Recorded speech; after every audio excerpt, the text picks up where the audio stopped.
오늘 설교의 제목은 선택입니다. 우리가 살아가면서 무엇을 선택하느냐는 대단히 중요하지요. 어떤 선택을 하느냐에 따라 우리의 인생의 방향, 또 행복이 결정되기 때문입니다. 선택의 중요성, 아무리 강조해도 지나치지 않습니다. 인생을 살아가면서 가장 중요한 선택 세 가지가 있다면 여러분들은 어떤 선택이라고 생각을 하십니까? 부모는 우리가 선택할 수가 없습니다. 그렇기 때문에 가장 중요한 선택은 첫째는 배우자에 대한 선택, 그리고 두 번째는 내가 평생 일해야 되는 직장에 대한 선택, 직업에 대한 선택, 세 번째는 우리 영혼에 필요한 신앙에 대한 선택, 세 가지라고 할 수가 있습니다. 먼저 어떤 배우자와 만나 결혼을 해서 사느냐는 것은 우리의 인생을 좌우할 만큼 대단히 중요한 선택이라고 할 수가 있습니다. 제4 그리고 제3 강조에도 지나침이 없을 것입니다. 또한 두 번째로는 우리가 어떤 직업을 선택하느냐는 우리가 인생을 살면서 이 배우자와는 또 다른 의미를 가지고 있습니다. 이 말은 우리 인생에 어떠한 의미를 가지고 어떠한 보람을 누리면서 사느냐의 문제이기 때문입니다. 내가 적성에 맞지 않는데 어떤 직업을 가지고 있었다면 평생 하는데 어쩔 수 없이 그게 돈벌이가 되는 것이죠. 그러나 자기에게는 보람과 기쁨이 없습니다. 보통 옛날에, 요즘 모르겠지만 옛날에 이민을 갔을 때는 여기에 좀 배우는 사람, 똑똑한 사람들이 이민을 가서는 직업에 대한 선택이 없는 거예요. 자기가 여기서는, 한국에서는 이것도 할 수 있고 저것도 할 수 있었지만 외국에 가서 할 수 있는 것은 한정되어 있고 정해져 있었다, 이런 얘기를 들은 적이 있습니다. 우리가 평생을 살면서 어떤 직업을 갖느냐, 보람을 느끼는 데 있어서 대단히 중요한 이슈입니다. 결혼도 중요하고 직업의 선택도 중요하지만 신앙에 대한 선택 또한 얼마나 중요한지 모릅니다. 결혼과 직업은 우리가 이 땅을 살아가는 동안의 인생에서 중요한 역할을 감당할 수 있지만, 신앙이라는 것은 이 땅에서뿐만 아니라 우리의 영혼을 책임지는, 그리고 이후의 삶을 책임지는 대단히 중요한 결정적인 것이라고 할 수가 있는 거죠. 제임스 딥슨이라고 하는 사람이 이 세 가지 선택에서 이 배우자에 대한 선택, 그리고 직업에 대한 선택, 그리고 신앙에 대한 선택이 이 세 가지가 없는 사람은 90% 이상 행복감을 누리고 산다라고 얘기를 했습니다. 여러분은 어떻습니까? 여러분은 다시 태어나도 지금의 남편과 아내와 결혼하시겠습니까? 다시 태어나도 지금, 아니 은퇴를 하셨다면 자신이 평생 해왔던 일을 다시 그 일을 하시겠습니까? 다시 태어나도 지금 믿는 신앙을 가지고 사시겠습니까? 지난주 토요일 날 우리 서울 남부시찰 한 목사님의 큰따님이 결혼을 했어요. 요즘 코로나 사태에 결혼을 하거나 또 장례를 치른다는 것은 대단히 참 조심스럽고 또 어렵고 다른 때보다 좀 편안하지 않는, 그런데 작은 딸은 목사님하고 결혼을 했어요. 사모가 됐죠. 이미 몇 년 전에, 한 5년 전에. 근데 큰딸이 30대 중반인데 결혼을 안 했는지 못 했는지 모르지만 선교에 대한 비전이 있었어요. 그래서 이번에 지난주 토요일 날 신반포 교회에서 결혼식을 거행을 했습니다. 굳이 안 오는 게 도와준 거다 해서 저는 그냥 1시에 영상으로 봤습니다. 실시간 영상으로. 그것도 좀 괜찮대요. 그래서 영상으로 봤는데 생각보다 하객이 많이 왔어요. 38년 전에 이 아버지 목사님과 어머니 사모님이 그 교회당에서 결혼을 했어요. 부교육자로 만나서. 근데 38년 후에 이 큰딸이 그곳에서 부목사와 만나서 결혼을 한대. 이 딸이 작년에 캐나다에 공부를 하러 가 있었어요. 그런데 어떤 목사님이 소개를 해준 거예요. 이 신반포 교회 목사님이 선교의 비전이 있다. 그 딸도 선교의 비전이 있으니까 소개를 해줘서 그 딸을 만나기 위해서 캐나다로 간 거예요. 캐나다에서 만나서 보니까 괜찮은 거예요. 그래서 몇 달 만에 결혼을 하게 됐습니다. 생각보다 행복한 결혼이었어요. 신반교회 홍문수 목사님이 결혼식을 진행하면서 한 번 눈물을 흘리실 정도로 코로나 사태이지만 오늘 이 결혼을 준비하는 데서 한 주간 내내 설레고 기쁘고 행복했다. 그런 주례를 하시더라고요. 그 다음날 아프리카 선교 파송 예배를 드려야 했기 때문에 결혼식을 하고 그 다음날 주일날 파송 예배를 드린 거예요. 오후 4시에. 그래서 어디로 가느냐 그랬더니 아프리카 중앙에 있는 차드라고 하는 나라, 즉 이집트 아래에 이 북수단, 남수단이 있는데 거기서 수단에서 왼쪽, 여러분들 보실 때 왼쪽이 차드라고 하는 나라가 있더라고요. 이 차드라고 하는 나라는 불어권인데 불어를 사용했기 때문에 원래는 프랑스 가서 불어를 한 1년 반 하고 아프리카로 넘어가려고 그랬는데 지금 프랑스도 못 간다는 거예요. 그래서 지금 여기서 좀 언어 연수를 받고 이제 때가 되면 가려고 준비를 한다고 합니다.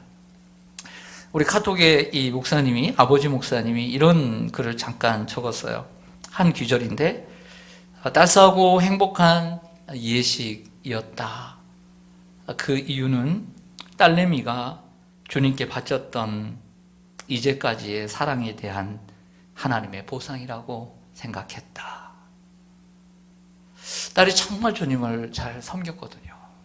이외에도 하나님의 보상이 있겠지만 이 코로나 사태 속에서도 행복한 결혼, 정말 따뜻하고 복된 결혼이었던 이유는 지금까지 이 딸이 하나님에 대한 헌신과 희생에 대한, 헌신에 대한 하나님의 보상이었다.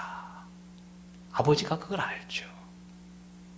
어려운 목회를, 정말 힘든 목회를 해 오셨는데, 그것도 딸이 둘이 있는데, 하나는 목사의, 둘 다 목사의 아내지만 한 사모로, 한 선교사로 주님 앞에 헌신하는 모습을 보면서 아주 참 따뜻한 시간이었습니다. 무슨 얘기를 하냐면 오늘 이 부부는 한 배우자를 선택을 했을 것이죠. 그리고 이 사람과 결혼함으로써 선교사라고 하는 직업을 선택을 했어요. 참으로 아름다운 인생이 될 줄로 믿습니다. 오늘 함께 살펴볼 본문은 룻기입니다. 너무나 잘 아는 말씀이지만 우리는 자주 잊어버리니까 한번 생각하신다 생각하고 기억하신다 생각하고 말씀을 한번 들어보시기 바랍니다. 룻기의 배경은 오늘 1장 1절에 기록되어 있는 것처럼 사사들이 치리하던 사사시대의 배경을 두고 있습니다. 이 시대는 이스라엘 역사 가운데 정치적으로는 매우 불안하고 혼란하고 그리고 영적으로는 어두운 암흑시대에 속해 있습니다. 그런데 그때 당시에 이 유다, 이 베들레헴이라고 하는 땅에 엘리멜렉이라고 하는 한 사람이 살고 있었습니다. 아내의 이름은 나오미요. 두 아들이 있었는데 말론과 기럧이라고 하는 두 아들이 있었습니다. 이들은 행복하게 살고 있었는데 갑자기 이 베들레헴에 흉년이 왔습니다. 근데 농사를 지어도 농사가 안 되고 그리고 가난한 사람은 더욱 배가 고팠겠죠. 이들은 이 흉년을 맞아 그 근처에 있는 모압이라고 하는 이방 땅으로 이주해서 거류하게 되었습니다. 사는 동안 엘리멜렉이 먼저 아버지가 죽어버리고요. 어떻게 죽었는지 이유가 없어요. 근데 10년 동안을 살면서 두 아들이 그 모압 여인과 함께 결혼을 합니다. 자식은 없고요. 근데 10년이 되어서 이 말론과 기럧도 두 아들도 죽어버리는 거예요. 세상에 이런 일이. 세 여자만 남았습니다. 그 두 자부가 이름이 오르바와 룻인데 이 본문 속에서 몇 가지 선택을 좀 생각해 보려고 합니다.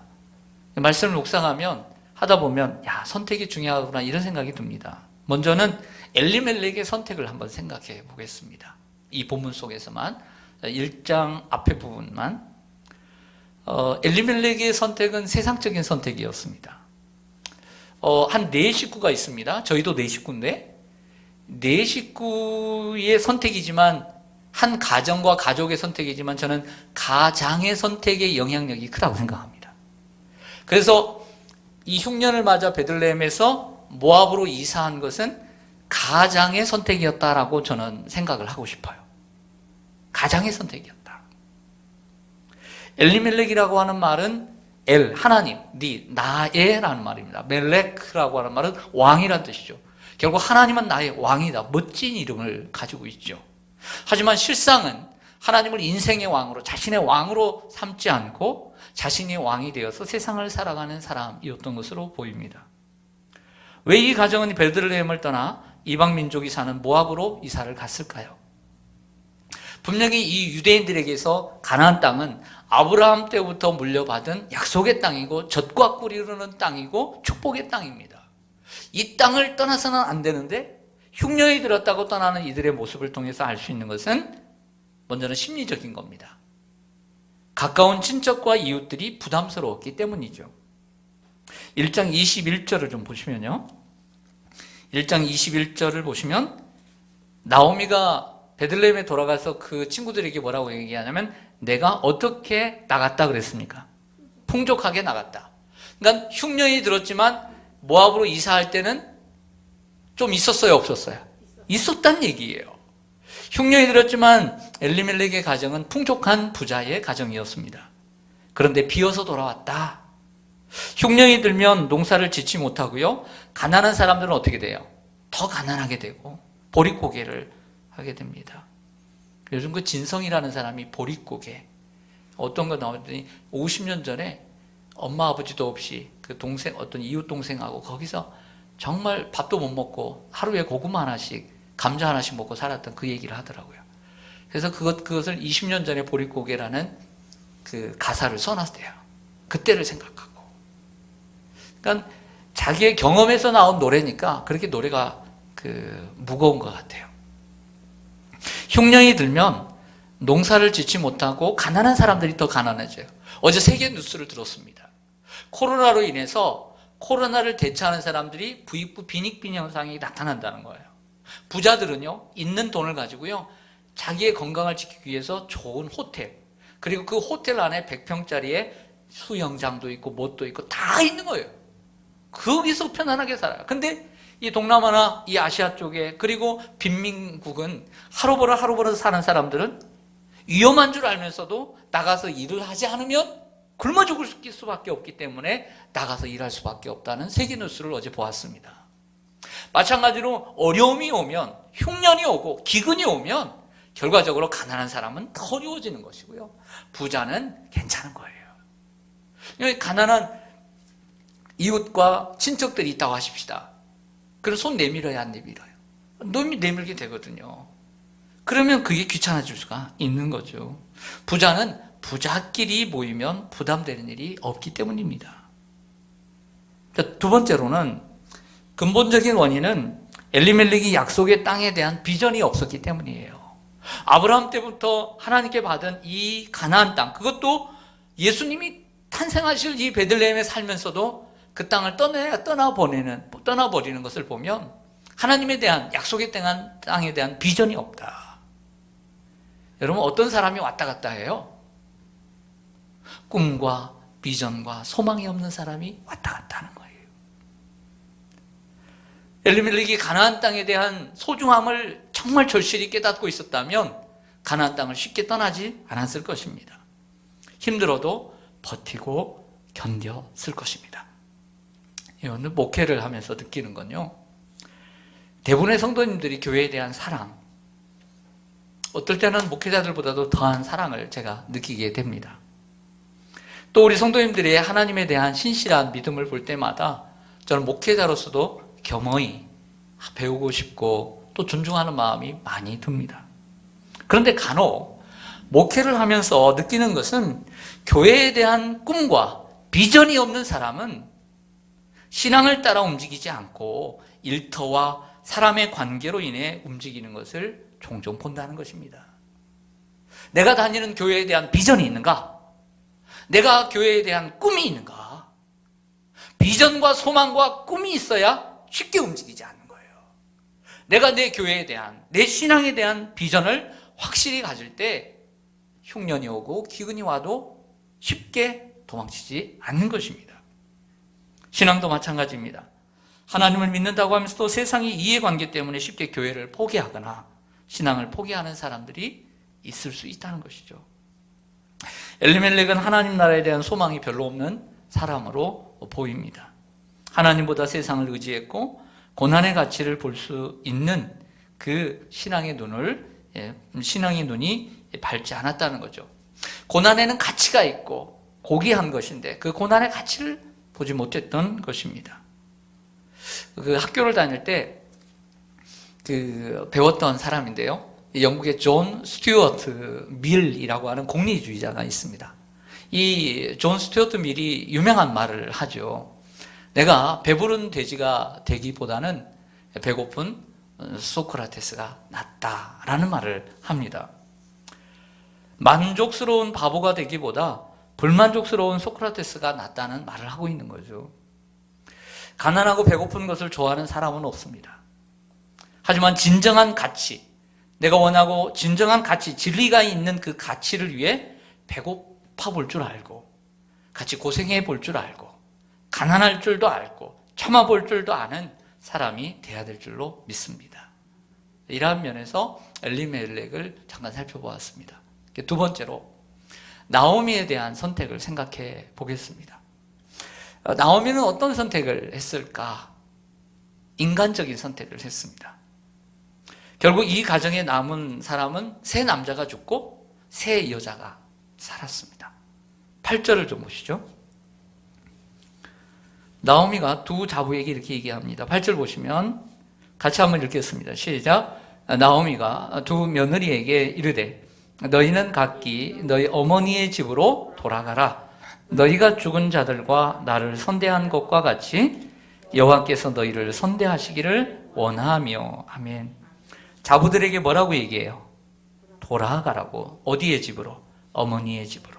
11절로 가볼까요? 11절 보시면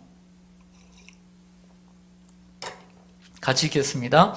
나오미가 이르되 내 딸들아 돌아가라. 너희가 어찌 나와 함께 가려느냐?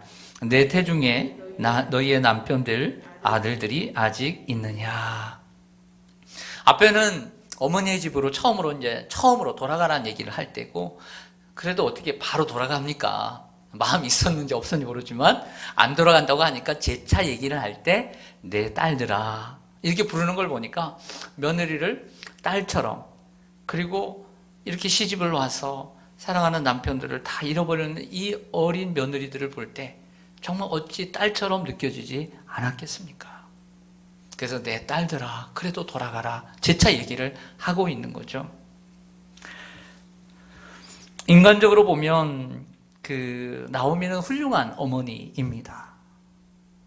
나오미가 이제 나이가 조금 이제 들었을 텐데, 중년의 나이가 됐을 텐데요. 혼자 돌아가서 사는 게 편할까요? 그래도 몸종과 같은 두 며느리를 좀 데려가서 사는 게 편할까요? 전자일까요? 후자일까요? 네? 마스크를 쓰셔서 잘 안 돼요. 전자예요? 후자예요? 후자죠. 요즘처럼 며느리가 상전이 아닌 시대예요. 며느리는 종처럼 부릴 수가 있어요. 가면요, 가서 보리 이삭 좀 주워와라. 그러면 주워와야 되고, 밥 좀 하라. 밥을. 얼마나 편해요. 하지만, 같은 여자로서 생각해보니, 다른 민족의 자녀들이고, 그리고 편하게 살 수 있고, 애들도 없고, 이 얘기를 하는 거죠. 여러분 잘 아시는 대로 유대인들에게는 계대 결혼 풍속이 있잖아요. 형제들이 이렇게 쭉 있으면, 첫째가 이렇게 결혼을 하면 첫째가 죽어버렸어요. 아기가 없이. 그러면 그 결혼하는 동생이 그 형수에게 들어가서 살게 되는 거죠. 여자를 위로하고 보호하기 위한 이러한 풍습이었던 거죠. 근데 지금 나오미가 얘기합니다. 나는 지금 아기도 없고 너에게 줄 남편도 없고, 그렇다고 해서 내가 지금 아기를 낳는다 하자. 이거 여기 있는 얘기예요. 내가 이제서 남자를 만나가지고 아기를 갖는다 하자. 이게 바로 돼요? 커야 돼요? 커야 되죠. 이게 몇십 년 걸리는데 그때까지 내가 기다리겠느냐. 이거 성경에 있더라고요. 이런 얘기가. 리얼하죠. 아주 실제적이고. 그러면서 설득을 하는 거예요. 설득을 해요. 가라고. 여러분 인간적으로 봐서는 어때요? 훌륭하죠. 인간적으로는 괜찮은 어머니예요. 여러분, 하지만 우리가 신앙적으로 생각해 봅시다. 신앙적으로 지금 이 여인들을 돌려보내면 이 자부들이 믿음으로 바로 살 것 같습니까? 이 모압이라는 땅에서 이제 믿음이 들어간 이 딸들이 그들을 돌려보내면 이제 하나님을 좀 아는 이들이 하나님을 제대로 섬길 것 같습니까? 어렵다라고 봐야죠. 그래서 오런 요셉이라고 하는 학자는 이런 얘기를 합니다. 나오미는 며느리들을 돌아가라고 설득하는 죄를 범했다. 이렇게 적고 있습니다. 며느리를 설득한 것도 죄였다. 여러분, 남을 설득하려고 들지 마십시오. 이건 잘못된, 좋은 건 모르지만 잘못된 것은 죄의 길일 수 있습니다. 왜냐하면 며느리들이 돌아가서 다른 남자와 결혼해 아이를 낳고 다시 새롭게 인생을 시작할 수는 있지만 지금 그들이 지금까지 이제서 10년 동안 함께 하면서 가졌던 그 믿음이 없어질 공산이 크기 때문인 것이죠.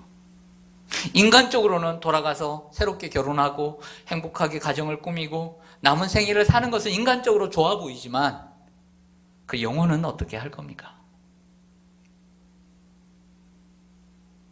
우리는 이 상황 가운데 어떤 선택을 해야 할까요? 후에 룻은 남고 오르바가 모압으로 돌아가게 되었을 때 나오미가 룻에게 이렇게 얘기하는 걸 봅니다. 아주 중요한 구절입니다. 15절을 보겠습니다. 룻만 남았을 때 나오미가 얘기합니다. 나오미가 또 이르되 보라 내 동서 오르바는 그의 백성과 그의 누구에게로 돌아가나니. 놀랍죠? 단순히 모압으로 돌아간다는 것은 그의 어머니에게 돌아간다는 것이 아니라 신들에게로 돌아간다는 것을 나오미는 알고 있었음에도 불구하고 돌려보내려고 했다라고 하는 것이죠. 나오미가 며느리를 돌려보내는 것은 인간적으로 잘한 것이지만 영적으로는 잘못된 선택이었습니다. 며느리들의 육신의 행복보다 더 중요한 영혼의 행복을 생각했어야 합니다. 편안하게 부유하게 사는 것이 중요한 것이 아니라 바르게 사는 것이 중요한 것이죠. 나오미의 선택은 영혼의 행복을 도모하는 것과는 전혀 상관이 없는 선택이었습니다. 로마서 8장이 말하죠. 육신의 생각은, 육신의 소욕은 육신의 생각, 육신의 것이라고 얘기합니다. 나오미의 생각은 육신의 생각이었습니다. 그런데 나오미와 같은 선택을 하는 부모들이 있을 수 있습니다. 자녀들이 한참 자랄 때 이런 유혹을 받죠.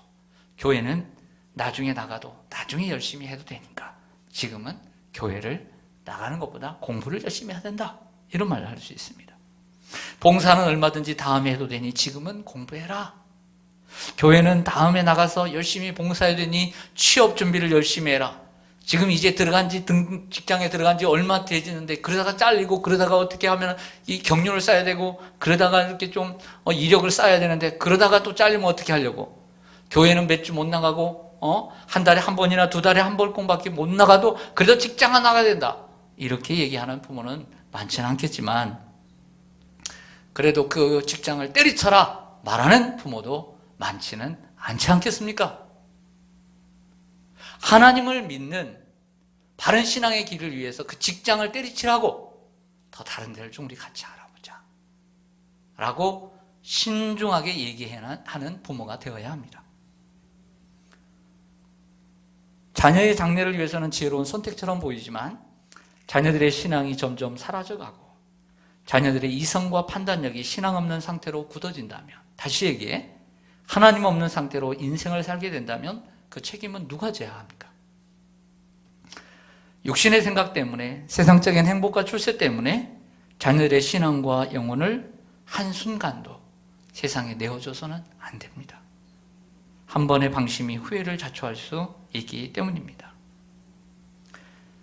나오미가 연약함에도 불구하고 잘한 게 있습니다. 그것은 무엇이냐면 기쁜 소식을 듣고 하나님께 돌아왔다는 거예요. 기쁜 소식, 하나님이 주시는 시그널, 신호를 보고서 하나님께 돌아오려고 마음을 먹었다는 것이 복된 사람이라는 것을 알 수 있습니다. 우리 6절을 잠깐 보실까요? 6절에 보면 그 여인이 모압 지방에서 여호와께서 자기 백성을 돌보시사, 자기 백성이라는 것은 베들레헴, 이스라엘 사람들을 돌보시사 그들에게 양식을 주셨다 함을 듣고, 양식을 주셨다 함을 뭐 하고요? 듣고. 복음은 뭘 해야 돼요? 들어야 돼요. 믿음은 어디서 나요? 들음에서 나는 거예요. 이에 두 며느리와 함께 일어나 모압 지방에서 돌아오려 하였다. 이게 복음이에요. 하나님이 주시는 사인은 하나님 말씀도 복음이지만요, 성경을 복음이지만 이 세상에 하나님이 주시는 일반 계시와 여러 가지 환경 계시를 통해서 하나님이 주시는 신호를 보고서, 아, 이건 하나님께서 돌아오라고 하는 신호구나, 이거 하라는 신호구나를 깨닫는 것이죠. 복음을 듣고 돌아오려고 하는 나오미의 선택은 대단히 훌륭하다라고 볼 수가 있습니다. 하나님께서 주시는 복음을 들었으면 미루지 말고 어서 속히 하나님께로 돌아가는 우리가 되기를 원합니다. 그래서 나오미는 회복되고요, 나오미가 산 줄로 믿습니다. 그래서 나오미가 살았던 거예요. 우리는 복음으로 돌아가야 될 줄로 믿습니다. 마지막 세 번째로 루세의 선택을 생각하려고 합니다. 근데 여기서 양해를 바라는 것은 큰 며느리인 오르바의 선택에 대해서는 오늘 다루지 않겠습니다. 시간적인 부분도 그렇고요. 그리고 오르바에 대한 이야기는 오늘 설교를 듣는 우리 여러분들이나 또 우리 함께 또 방송을 성취하는 우리 성도님들에게는 그렇게 많은 그렇게 당장 필요하거나 유익하지 않다라고 생각했습니다. 룻의 선택이 더욱더 우리들에게 도움이 될 거다라고 판단을 했기 때문입니다. 시어머니 나오미는 자기를 따라오면 여러 가지 신앙과 생활의 대가를 치러야 할 것을 이야기해 줍니다. 사실 10년 동안 지켜봐왔습니다. 그리고 남은 것도 없습니다. 베들레헴을 한번 돌아가 봅시다. 베들레헴에 남아있는 게 있을까요, 없을까요? 논밭대기 있어요, 없어요? 없죠. 그러니까 나를 따라와도 남을 것이 없으니까, 그리고 내가 아기를 낳아줄 수도 없으니까 그렇게 얘기를 했던 것이죠. 희망이 없다고 얘기하고 돌아가라고 했습니다. 나오미의 이러한 설득에 오르바는 고향으로 돌아갔지만 룻은 끝까지 어머니와 함께 가겠다고 이야기를 합니다. 여러분, 우리 한국 사람들이 뭔가를 다른 사람들에게 얘기할 때 한 번 하고 딱 그만둬요? 두세 번 얘기해요. 두세 번 얘기하죠. 이게 우리의 상식이죠. 그러면 서로 설득을 하고, 아니면 괜찮다고 이렇게 얘기하면 누가 이겨요? 센 사람이 이겨요. 센다라고 하는 것은 고집을 얘기하는 게 아니라 둘 다 생각할 때 의지와 꼭 내가 이 사람에게 이걸 줘야 되겠다. 나는 이 사람이 주더라도 나는 받지 않겠다. 이 사람이 어떤 설득을 해도 내가 이 사람을 끝까지 설득해야 되겠다. 이런 의지가 강한 사람이 이기는 거예요. 이해하시죠? 네. 근데 오늘 이렇게 대화를 보면 설득을 하려고 하는 나오미보다요, 설득을 당하지 않으려고 하는 룻의 결단이 훨씬 강하고 의지적인 결단이 더 센 것을 확실히 알 수가 있어요. 먼저 룻의 선택은 두 가지로 생각할 수 있는데요, 도덕적인 선택이었다라고 생각을 합니다. 아니 목사님, 이 귀한 성경의 말씀을 어떻게 도덕적인 선택으로 비하를 하십니까? 이렇게 생각할 수 있겠죠. 그러나 좀 더 얘기를 들어보셨으면 좋겠습니다. 16절을 좀 보시죠. 16절 상반절을 좀 읽겠습니다. 제가 읽겠습니다. 룻이 이르되 내게 어머니를 떠나며 어머니를 따르지 말고 돌아가라 강권하지 마옵소서. 어머니께서 가시는 곳에 나도 가고 어머니께서 머무시는 곳에서 나도 머물겠나이다. 아멘. 우리가 살고 있는 이 시대를 보통 실용주의 시대라고 얘기를 합니다. 아무래도 미국의 영향을 우리가 많이 받아서 실용주의 시대를 살고 있죠. 실용주의 시대라는 것은 편리함을 추구하는 시대입니다. 무엇이 편하고 무엇이 편리한가를 보고 결정하는 것을 실용주의라고 얘기합니다. 실용주의는 도덕적 정당성을 묻지 않습니다. 자, 이것이 옳은가 그른가 보다는 이것이 나에게 얼마나 유익한가를 따지는 것을 실용주의라고 얘기를 합니다. 반대로 도덕주의라는 것은 이것이 얼마나 정당하고 얼마나 바른가를 얘기하는 것이 도덕주의이고 도덕적이라는 말입니다. 룻은 어머니를 따르는 것은 실용주의적이지 않았습니다. 따라가봤자 별 자기에게 유익이 없습니다. 내가 어머니를 따라가면 이익이 있을까? 실용주의를 선택한 것이 아니라 어머니를, 이렇게 혼자 된 어머니를 섬기는 것이 옳은 것이고 도덕적으로 바른 것이다라고 생각했던 것이죠. 진정한 신앙은 인간적 도리를 무시하지 않는 것입니다. 사람이 사람과 함께 살아가면서 지켜야 할 도리, 가치를 지키면서 살아가는 것이 도덕적이라는 것입니다. 우리가 살아가면서 내 편리만을 생각하고 살아가면 안 되겠지요. 인간의 도리와 가치를 생각하고 살아갈 필요가 있습니다. 다음으로 룻의 선택은 중요한 것인데요. 신앙적 선택이었다. 다시 16절을 보겠습니다. 같이 한번 읽어보겠습니다. 시작. 룻이 이르되 내게 어머니를 떠나며 어머니를 따르지 말고 돌아가라 강권하지 마옵소서. 어머니께서 가시는 곳에 나도 가고 어머니께서 머무시는 곳에서 나도 머물겠나이다. 어머니의 백성이 나의 백성이 되고 어머니의 하나님이 나의 하나님이 되시리니. 아멘. 믿음이 들어갔어요, 안 들어갔어요? 들어갔죠. 룻은 시간적으로, 양적으로는 아직 어린 신자예요. 그러나 질적으로는 아주 깊은 신자가 되었음을 알 수 있습니다. 그 신앙은 시어머니 나오미를 통해서 배운 신앙이라고 봐요. 어머니의 백성이 나의 백성이 될 뿐만 아니라 어머니의 하나님이 나의 하나님이 되시리니 라고 했습니다. 어머니를 강조하고 있습니다. 어머니를 강조하고 있다. 룻은 어머니를 통해 하나님의 존재를 보고 느꼈음이 확실합니다. 양반은 아무리 망해도 품위가 나타나게 되어 있다는 말이 있습니다. 그래도 양반은 양반입니다. 나오미가 신앙의 세계를 떠나 모압 땅으로 와서 살았지만 신앙의 모습을 잊지 않았음을 보여주고 있습니다. 여러분들 실제적인 얘기를 해줘. 오늘 여기 여자분들이 많으니까 좀 동질감이 느껴질 것 같아요. 예를 들어 어떤 믿음 없는 처자가 믿음이 없는 집안에서 태어나서 20대 중반, 30대 초반의 한 여성이 남자를 만났는데 믿음의 가문의 남자를 만났어요. 그 결혼을 했어. 믿음이 없는 여인이. 근데 보니까 이 예수 믿는 집안이 행복하고 부유하고 늘 웃음이 넘쳐나고 하는 일마다 형통하고 잘 되고. 아멘이에요? 무조건 끝까지 가보고 아멘 합시다. 그러면 그 상황이 되면 예수님을 이 며느리가 잘 믿겠어요? 잘 안 믿겠어요?